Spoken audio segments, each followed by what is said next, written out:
أعوذ بالله من الشيطان الرجيم. بسم الله الرحمن الرحيم. إن الحمد لله نحمده ونستعينه ونستغفره ونعوذ بالله من شرور أنفسنا ومن سيئات أعمالنا.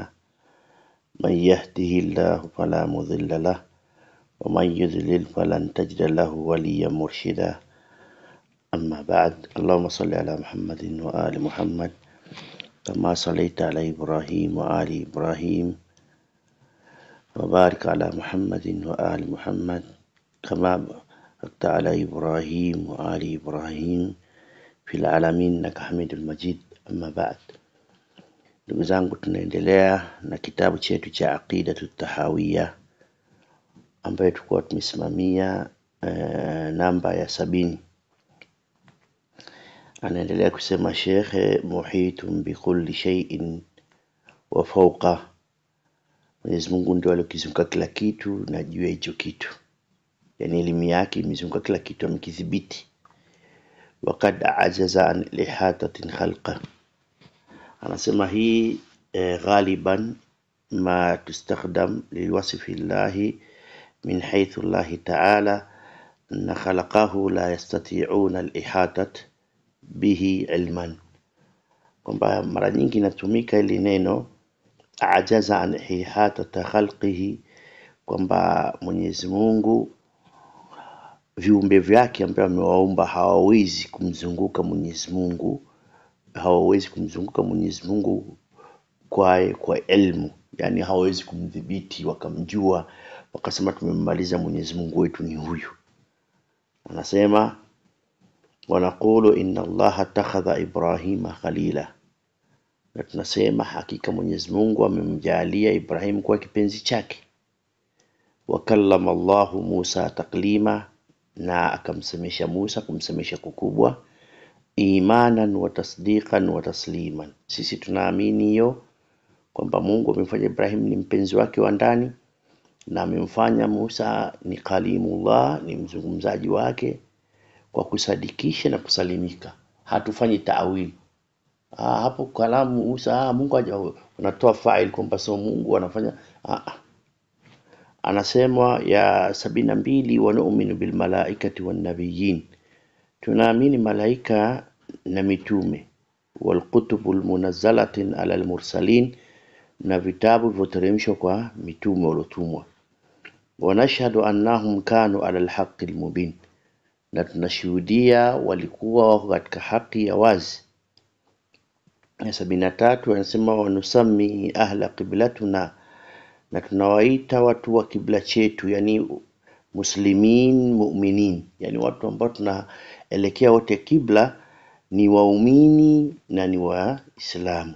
Maadamu bima jaa bihi nabiyyu mu'tarifin, maadamu yale walokuja naye kwa mtume wetu Muhammad wanayatambua.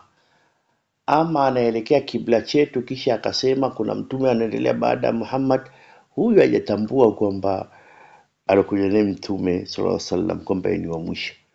Walahu bikulli ma qalahu wa akhbara musaddiqin, na yeye ana kila kitu katika yale aliyosema na aliyotoa habari wa kweli.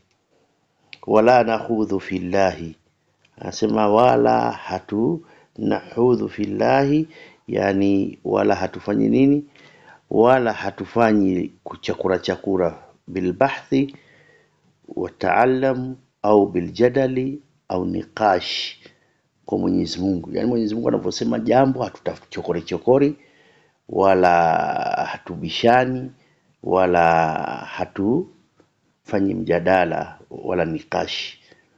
Wala numari fi dinillahi, asema wala numari fi dinillahi, asema hawala hatukathiriki wala hatughadhibiki katika dini ya Mwenyezi Mungu, yani maamrisho yake na makatazo hayatufanye sisi tuna hasira kumkasirikia Mwenyezi Mungu Subhanahu wa Ta'ala. Anasema 75 wala yujadil fil Qur'an, wala tufanye mjadala kwa Qur'ani. Wa nashhadu annahu kalamu rabbil alamin, na tunashuhudia kwamba Qur'ani ni kalamu inayotoka kwa Mwenyezi Mungu. Nazala bihi ruhul amin, amemteremshia ruhul amin yani Jibril fa'alimahu sayyidul mursalin Muhammad sallallahu alaihi wa alihi wasallam, na yeye Jibril akamfundisha mtukufu aliyetumwa Muhammad, rehma na amani simwendee na ahli zake wa sahbi wasallam, na masahaba zake kwa ujumla ajma'in. Asema wa huwa kalamullahi ta'ala, Qur'ani ni maneno ya Mwenyezi Mungu mtukufu, la yusawihi shay'un min kalamin makhluqin, haifanani kwayo au haifananishi kwayo kutoka na maneno ya viumbe wake Mwenyezi Mungu. Wala naqulu bi khalqihi, wala tusemi kalamu ya Mwenyezi Mungu Qur'ani kwamba ni makhluq, kwamba ni kiumbe, kwa sababu ni sifa ambayo alikuwa naye katika yale maneno aliyokuwa naye. Baadhi akayaamua yawe Taurat, baadhi akaamua yawe Injil, na baadhi akaamua yawe Qur'an, na baadhi akaamua yawe suhfi Ibrahima wa Musa. So kwamba kitu mizuka, yani ilikuwa Mungu amekaa hana maneno alafu sasa ndo akatengeneza maneno. Maneno anayo, katika maneno yake yalikuwa naye tangu azal, ndo akayaamua baadhi ya hayo maneno kuwa ameyashisha kwenye mitume yake. Hii sasa naye ni mada tutakuja kuzungumza kando, lakini hapa napitisha, tunasoma tu kitabu kwa kupita, lakini tutakuja hii ni mada kabisa. Je, Qur'ani ni makhluq ama si ghairu makhluq? Wanaosema Qur'ani ni makhluq dalili zao ni zipi, na wanaosema si makhluq dalili zao ni zipi? Anasema wala nukhalifu jama'at almuslimin, na wala sisi hatukhalif congregation ya Waislamu, jamaa ya Waislamu. Yani Waislamu especially maulama wakiafikiana jambo fulani linafaa mahali fai, wewe mtu wa kawaida utakiwa kukhalif. Wala nukaffir ahada min ahli qiblatin bidhanbin, wala tumkufurishi mtu yoyote mtu wa ahlu qibla kwa madhambi, ma lam yastahil, kwa dhambi ambayo yeye haistahiki kwa kukufurishwa. Yani ma lam ya'tabirun halalan, hatumkufurishi mtu alofanya dhambi ambaye dhambi hiyo yeye haizingati kwamba ni halali. Kuna tofauti ya watu wawili. Kuna mtu anafanya dhambi alafu anasema ile dhambi ni halali, huyo anakufurishwa. Na kuna anayefanya dhambi lakini hajasema ile dhambi ni halali, anajua ni kosa. Kwa hiyo anasema la yatimu al-kufru muslim bidhambi ma lam yattaqid jaziman anna hadha dhanbun jaizun. Hatumkufurishi Muislamu ambaye hajaitakidi kwa kukata kabisa kwamba dhambi hii inajuzu shar'an, kisheria. Lakini anasema anna irtikabi al-kaba'ir ma'a al-i'tirafu bi annaha muharraman yu'tabar ma'siyatan kabira, kwamba yeye kama anafanya jambo ya madhambi makubwa na akatambua kwamba ile ni kosa, basi hiyo atazingatiwa kwamba amefanya maasi,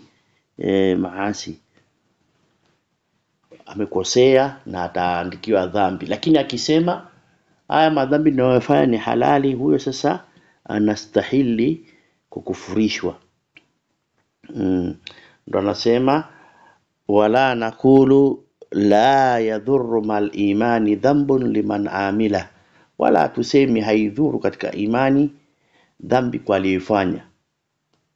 Kwa sababu hapa kuna wanaoona kwamba imanu ahli sunna wal jamaa wanasema imanu yazidu bitaa wa yanqusu bil ma'siyah. Kama Qur'an Mwenyezi Mungu anasema wazdadu imanun ma'a imanihim, amewazidishia waumini imani juu ya imani nyingine. Sasa kuna wanaona kwamba imani haizidi wala haipungui kwa maasiya wala kwa kufanya khairi, iko pale tu imesimama. Ndio anasema wala naqulu la yadhurru mal imani dhanbu, hatusemi kwamba imani yako haidhurui na madhambi, liman amilahu, kwa yule aliyoitenda. Sisi tunasema unafanya madhambi inapunguza, inashusha ile khushu yako. Ahlusunna wal jamaa wanasema hivyo. Anasema na 70 80, anasema narju lilmuhsinina min almu'minin, na tunataraji kwa wema miongoni wa waumini an ya'fu anhum wa yudkhiluhum aljanna birahmatihi, Mungu atawasamehe madhambi yao na atawaingiza peponi kwa rehema zake. Wala na amanu alaihim, lakini sisi hatuaminishi kwao kwamba lazima waingie peponi. Wala nashhadu lahum bil janna, na wala sisi hatuwashuhudi lao wao ni peponi. Yani shuhudia Airplane mode is mtu akiwa on. amefariki Turn ni it off mwema and try again. unamfahamu, unasema inshallah tunataraji watakuwa ni watu wa peponi. Usiseme fulani ni wa peponi bwana. Hivyo usimshuhudilie pepo. Wanastaghfiru limasiyatihim, na tunawatakia msamaha kwa makosa yao. Wanakhafu alaihim, na tunahofia juu yao. Wala nuqanatahum, na wala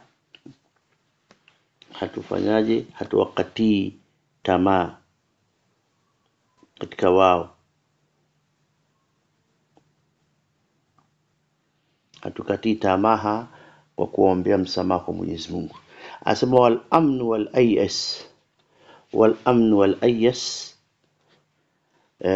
na ayas ni aliyas, kwamba anasema al amnu wal ayas yankilani anil millati alislam, yani wewe huwezi kujiaminisha katika makrullah. Al ayas yani wewe uko katika kujiamini hali ya kuwa unafanya makosa, unafanya madhambi, maasiya, alafu unasema hamna shida, Mungu yani unajiaminisha fi maqarillahi, katika vitimbi na adhabu za Mwenyezi Mungu. Na wal ayas, na unakata rehma katika rauhillah, na unakata tamaa katika nini? Rehma za Mwenyezi Mungu. Ndio asema halataini min al-kufri huma, hizi hali mbili hizi, al-amn wal ais, hizi ni hali mbili katika kufru. Nazo al-amnu bi makrillahi, kujiaminisha katika adhabu za Mwenyezi Mungu, wal ais min rauhillah, na kukata tamaa katika rehma Mwenyezi Mungu. Anasema yankilani anil millati al-islam, hizi haziwezi kuwa pamoja katika mila ya Kiislamu. Wasabilu alhaqi bainahuma li ahli alqiblati, na sahihi, njia sawa na ya haki katika hizo mbili ni ile ya ahli qiblati, ni watu walikuwa wa kibla, yani Waislamu, kwamba katika wakati unafanya madhambi unakuwa una hofu na una shaka na una taraji kusamehewa, lakini hujiaminishi kwamba uko sawa. Na unapokuwa mambo yanakuzonga zonga, la taqnatu min rahmatillahi, wala hukati tamaa kwa rehema za Mwenyezi Mungu. Kwa hiyo katika rehema za Mwenyezi Mungu unakuwa ni mtu unatarajia, you are hoping for the best, na at the same time wakati unafanya madhambi una hofu kwa Mwenyezi Mungu kwamba vipi atakuadhibu, lakini at the same time unaleta istighfari na kutaraji kusamehewa. 82 anasema wala yakhruju al-abdu min al-imani illa bijuhudi ma adkhalahu fi, wala mja hatoki katika imani isipokuwa kupinga katika yale aliyoingia kwayo. Katika arkanul imani ni ngapi? An tu'minu billahi wa malaikatihi wa kutubihi wa rusuli wal yawmil akhir, khairi wa sharri, qadar, an tu'minu bil khairi wa sharri min Allah. Sasa wewe huwezi kutoka katika masuala ya imani isipokuwa kwa kupinga yale ile kuingiza. Yani wewe ili uwe Muislamu umeamini arkanul islamu 5, ashhadu an la ilaha illa Allah wa ashhadu anna Muhammadar rasulullah, wa iqamis salah wa ita'i zakah wa sawm Ramadhan wa hajjul bait man istata'a ilayhi sabila, na arkanul iman 6. Haya yalikufanya ukawa Muislamu. Mtu hatoki kwenye Uislamu isipokuwa kupinga yale ambayo yamemuingiza. Upinge ya arkanul iman 6 na upinge arkanul islamu 5. Hizi ukizipinga sasa, ukasema hakuna kitu inaitwa swala, hakuna kitu shahada, hakuna saum, hakuna haji, hakuna zaka, useme hakuna mambo ya Mwenyezi Mungu, mitume, vitabu, siku ya mwisho, qadar, ukikataa unatoka. Wala yakhruju al-abdu min al-iman illa bijuhudin ma adkhalahu fi, والإيمان هو الإقرار باللسان وتصديق بالجنان بالجوارح بالقلب. الإقرار باللسان وتصديق بالقلب والعمل بالجوارح. Inaongezeka na ya tatu pia. Na imani ni kukiri kwa ulimi, kusadikisha kwenye moyo, na kufuatanisha kwa matendo. Yani kama unavorukuu, unasujudu, hizo ndo jaware, viungo vinafanya ibada, vinathibitisha umeamini kuna swala, ndo maana unaswali, unarukuu, unasujudu. Hiyo ni kuonesha umebelieve hivyo vitu, ndo maana unafanya. Unatamka kwamba ukiulizwa swala kwa siku ziko ngapi, unasema ziko 5. Al-iqraru bil lisan, unasema salatu mafruḍatu 5. Alafu wastasdiqu bil janani, kusadikisha kwenye moyo ni kweli unaamini ni hivyo, na unaamini kwamba usiposwali swala 5 wewe unatoka katika Uislamu, inakutoa. Na amalu bil jawarih ni matendo. Sasa anasema ya 84, wa anna jamii ma anzala Allahu fil Qur'an, na yote ambayo Mwenyezi Mungu ameyateremsha kwenye Qur'ani, wa jamii masaha an rasulillahi min shar'i wal bayan, na yote sahihi aliyosahihisha Mtume sallallahu alaihi wasallam katika sheria na akaweka wazi, kulluhu haqqun, yote ni haki. Wal imanu wahidun, na imanu ni kitu kimoja, ya 85. Wa ahlu fi aslihi sawa, na ahli yani watu wa hiyo imani kwa asili wote wako sawa. Watafadhulu bainahum bil khashyati wattaqa, ama tafdhili baina watu wa imani ni katika masuala ya nini? Kuogopa na kumcha Mungu, unyenyekevu na kumcha Mungu. Wa mukhalafatil hawa, wa mukhalafatil hawa ni mujahidatin, mwenye kupinga masuala, mwenye kukhalifu au kupinga. Wa mulazamatil ula, na mwenye kushikamana na amri ya Mwenyezi Mungu ya mwanzo. Kwa sababu hawa mulazamatil ula, anasema hiyo ni masuala ya martaba ya juu kabisa, kama vile rutbatul lidhabti fil jeish, kama jeshi vile wanavyokuwa na zile ranki ya juu na unaziheshimu. Kwa hiyo sasa sisi naye katika Uislamu hata ni a'la rutbatan lidhabti aljeish, anasema ja'alahum yuti'unani, kwamba inamjalia mtu anamuogopa Mwenyezi Mungu kwa ukomo wa juu, maamrisho yake Mwenyezi Mungu na makatazo yake. 86 anasema wal mu'mina kulluhum awliya'ur rahman, waumini wote ni mawali wa Mwenyezi Mungu, wapenzi vipenzi vya Mwenyezi Mungu. Wa akramahum indallahi atwahum wa atbahum lilquran, na alikuwa wa akramahum, na alikuwa mwenye kukarimiwa zaidi miongoni mwao mbele ya Mwenyezi Mungu, atwahum an ja'alahum yati'unani au yuwafiqunani rai, ni wale wenye kumtii Mwenyezi Mungu ama kuwafikiana na rai ya Mwenyezi Mungu. Wa atbahum lilquran, na wale wenye kufuata Qur'an. Ya 87 anasema wal imanu huwa al imanu billahi, imani nayo inajumlisha kumwamini Mwenyezi Mungu, malaikatihi, na malaika wake, wa kutubihi, na vitabu vyake, wa rusulihi, na mitume yake, wal yawmil akhir, na siku ya mwisho, wal qadari khairihi wa sharrihi, kukubali qadar kwamba ina khairi na shari, wa hulwi, na ni chungu ni tamu, wa murrihi, na ni chungu. Zote hizi minallahi ta'ala. Hapa pia nitafafanua kitu.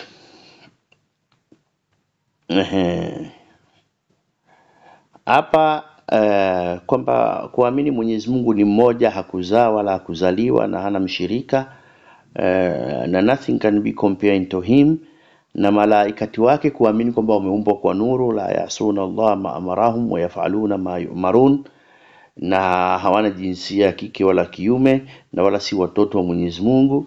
Wa kutubihi, na vitabu vyake, Taurati, Injili, Zabur na Qur'an na Suhuf Ibrahim wa Musa.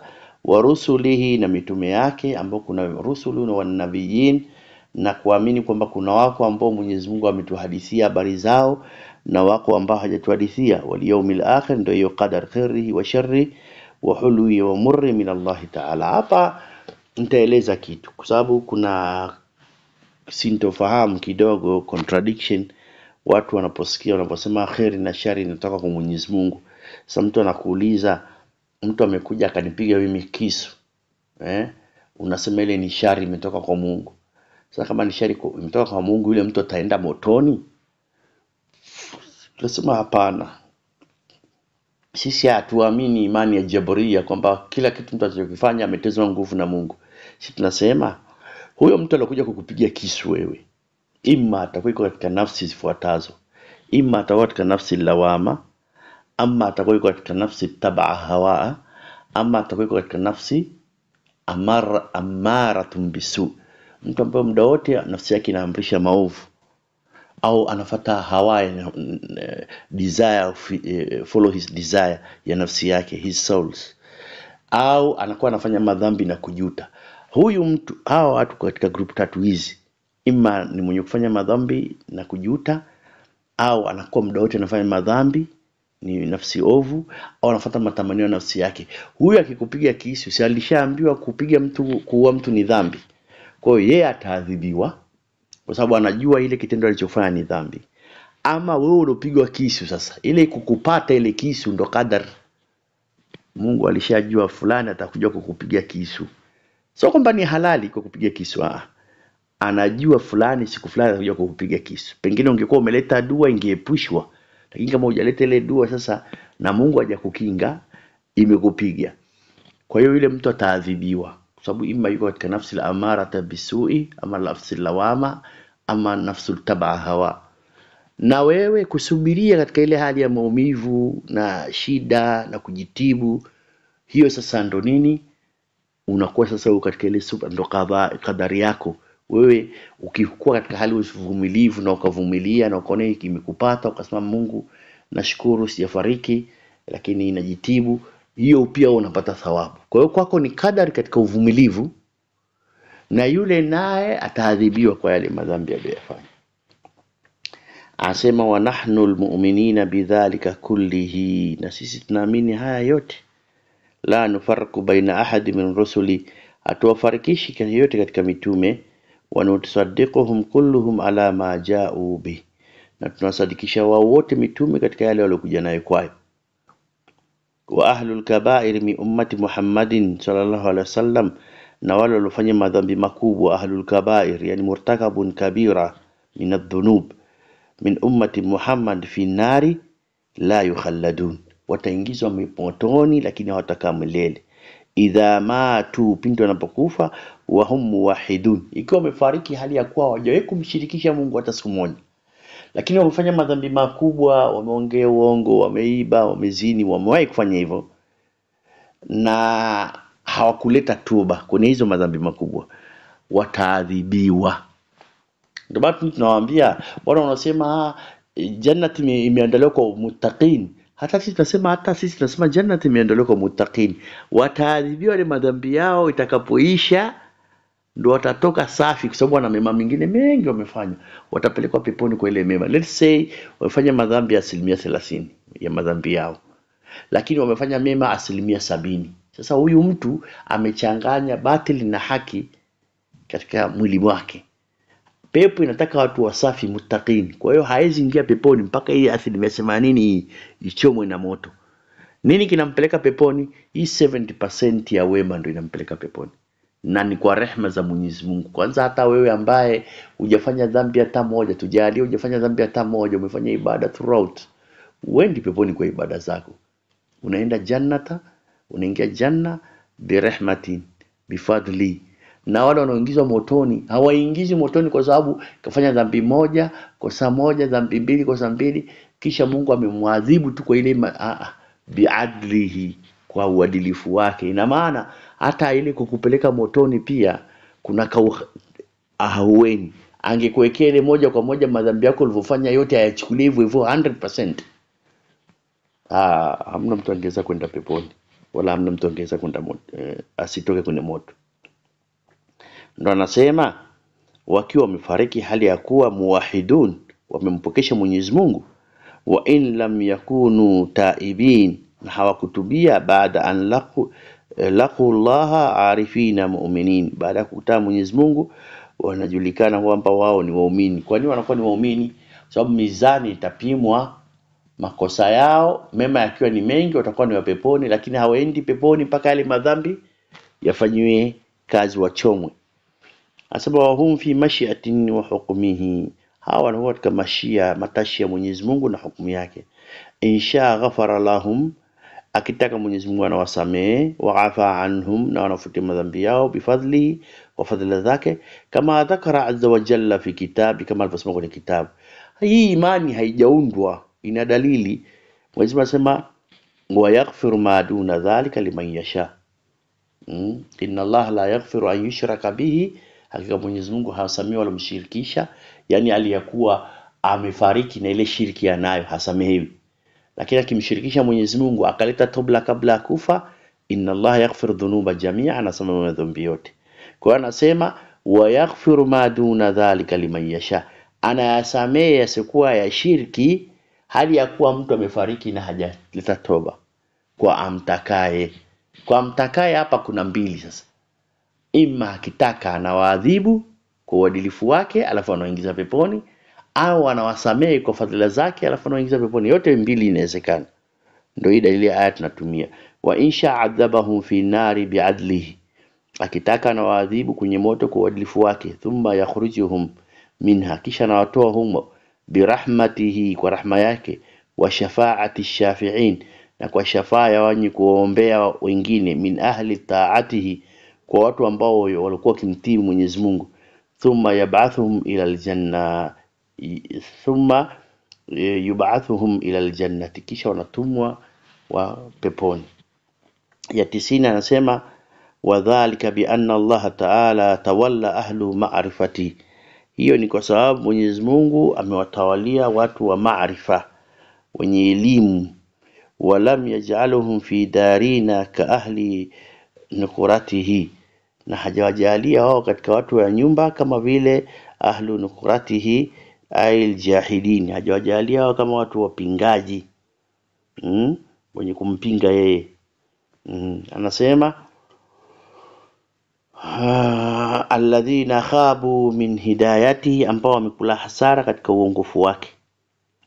Khabu min hidayati fashalu au khasaru, ambao wamekula patupu au wameenda patupu kwa uongofu wake. Walam yanalu min wilayatihi, na wala hawakuelekea katika, walam yahsulu au yadriku ama yablughu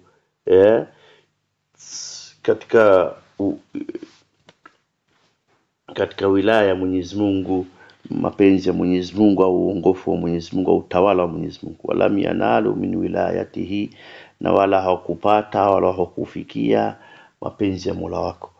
Allahumma ya wali al-Islam wa ahli, ewe Mwenyezi Mungu mwenye kuwatalia Waislamu na watu wa ahli wa Kiislamu, thabitna ala al-Islam hatta nalqaka bihi, tuthabitishe sisi tuwe katika Uislamu mpaka tukutane na wewe kwayo.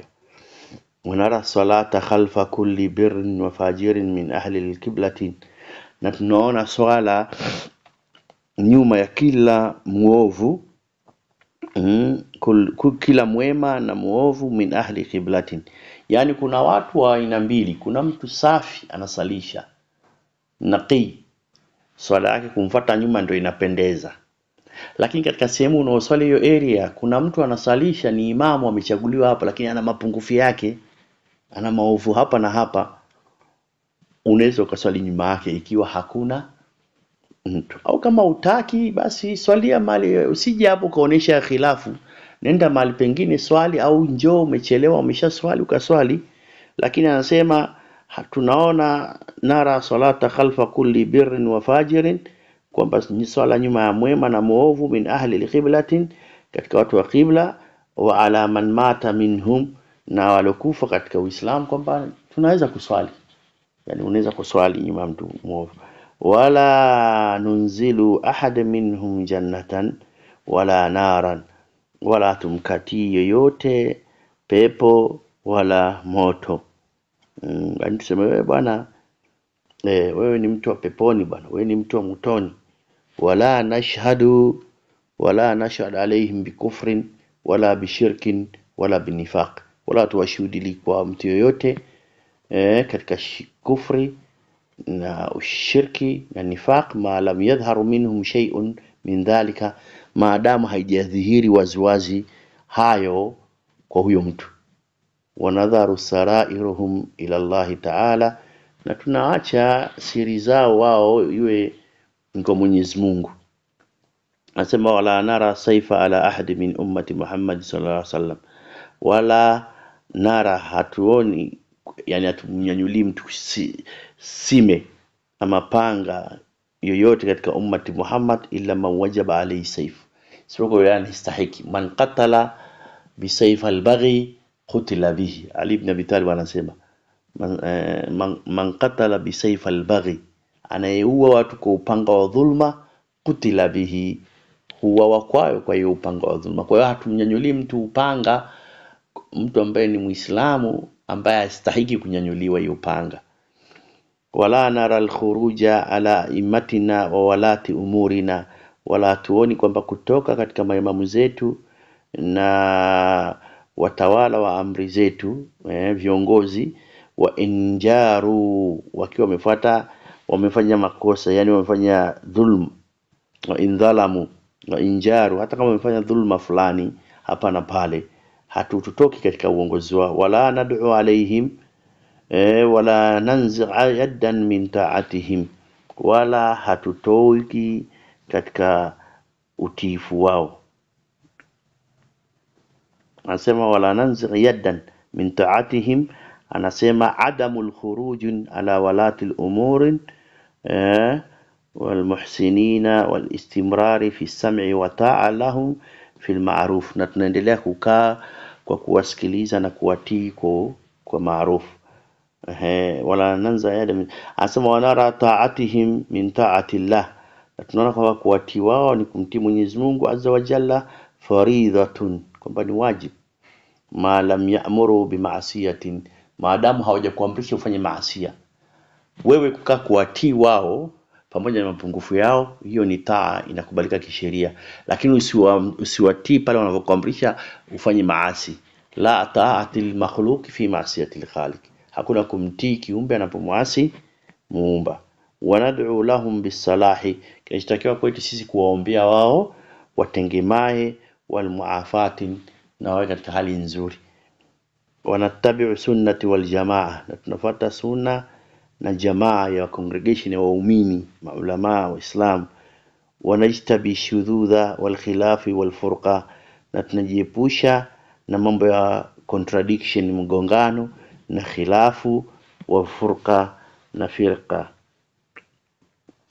Unaona, ndo anasema Ali ibn Abi Talib katika hii masuala ya firqa na shudud, anasema sinfani, anasema sinfani khalaqa fiyya, makundi mawili yameangamia kwangu. Qaumun muhibbun mufritun yadhhabu bihi alhubbu bighayri alhaq, watu walonipenda wakachipa mpaka kunipenda kwangu pasi na haki. Wa qaumun yubghidun mufritun bughudhuhum bighayri alhaq, na wale walonichukia, walonibughudhi wakachupa katika kubughudhi kwao pasi na haki. Wa khairun nasa fiyya, na watu waliokuwa bora kwangu, halal manatul awsatun fa alzamu, ni wale waliokuwa katika njia ya kati na kati, hawajanichukia, wamenipenda, hawajachipa mpaka kunipenda, na wala hawajanichukia wakawa wamechipa mpaka kunichukia, wako kati na kati. Halal manatul awsatu fa alzamu, wamekuwa katika njia ya kati na kati wakalazimiana na hiyo njia. Fa alzamahu sawadul a'zam fa inna yada Allahi ma'al jamaa, hakika mkono wa Mwenyezi Mungu pamoja na jamaa. Wa iyyakum wal firqa, na ipukeni mambo ya firqa. Fa inna shadatun lildhibu kama anna al firqata lil shayatin, kwamba hizi firka ile firka ya shata inakuwa ni ya mbwa bweha mwitu, na firka ya wanadamu inakuwa ni ya shetani. Kwa hiyo tuepukeni. Anasema wa nuhibbu ahlul adli wal amana, tunapenda watu wa adli wal amana.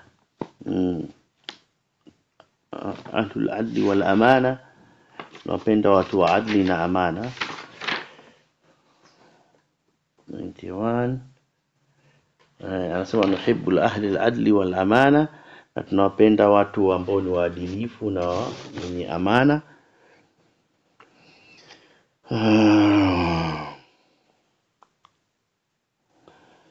Wa nubghidhu ahli al-jawri wal khiyana, na tunawabughudhi watu wa dhulma na wenye kufanya khiyana. Wa naqulu Allahu a'lam, na tunasema Mwenyezi Mungu anajua, fi mashtabaha alaina ilmuka, yale mambo ambayo elimu yetu imekuwa imezidi, imepitwa, yani hatuna jambo ambalo hatuna elimu nalo, tunasema Mwenyezi Mungu anajua. Wa nara al-mas'u ala al-khuffaini fi safari wal hadir, na tunaona kupaka katika khuffain, khofu mbili katika wakati wa safari, fi safari wal hadir, hadir ya al-mukim, yani mtu ambaye asafiri, kama jaa fil athar, kama imekuja kwenye athar kwamba inafaa. Sasa swala la kuja, hili ni somo la aqida. Namba 99 inaonekana masuala ya fiqh. Imekujaje mambo ya kupaka khofu mbili hapa? Hii imeletwa, maulama wanasema masuala al-khufain ni masuala fiqhiyya, ni masaili ya kifiqhi, lakini kwa kuwa kuna watu wanaopinga masuala ya kupaka katika khofu mbili, wanasema haifai, ndio maana imeletwa kwenye imani. Sasa kama kuzindua, kubainisha, lazima uamini kwamba kupaka ala al-khufain fi safari wal hadir inafaa kama ilivyokuja kwenye athar. Na mia anasema wal hajj wal jihad madhiyani ma ulil amri min al muslimin, na hajj na umra, hajj na jihad madhiyani yenye kuendelea, wal hajj wal umra madhiyani itakuwa ni yenye kuendelea ma ulil amri, na viongozi wanaotuongoza, minal muslimin, birrahum wa fajirahum, wawe ni wema wao ama ni waovu wao, ila qiyami saa, maadamu anakuambia mtakao mwende haji na mwende jihadi, mtafanya mpaka kiyama kitakaposimama, la yubtiluhuma shay'un wala yunqidhuhuma, hakuna kitu chochote kitachobatilisha wala kukipunguza. Kwa hiyo anavyosema